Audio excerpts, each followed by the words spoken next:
Welcome to The Last Breakfast. Please enjoy the video. You start by confirming the essentials, log into Discord and open user settings now. Make sure your app is updated because older clients sometimes block verification flows. Once done, go to My Account and locate Phone, tap Edit. Enter your number with the correct country code and no spaces. This avoids formatting errors.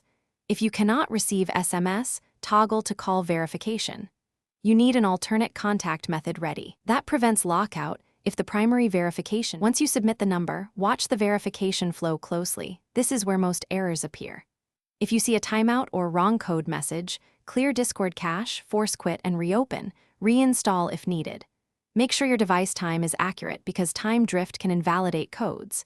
If SMS does not arrive within 2 minutes, request a call. If both fail, switch networks, move from Wi-Fi to cellular, or briefly use a trusted VPN. Then request verification again. Finish by entering the code exactly as received. Double-check for trailing spaces if you paste it. Once verified, save changes and test by logging out and back in. If Discord rejects the number or shows a permanent error, wait 24 hours, then retry. Rate limits or provider flags can clear. If the issue persists, contact Discord support with your account email, approximate timestamps, and screenshots. Alternatively, use a different phone number temporarily to regain access, and then fix the primary number later. Thanks for watching. If this was helpful, leave a like and consider subscribing. See you next time.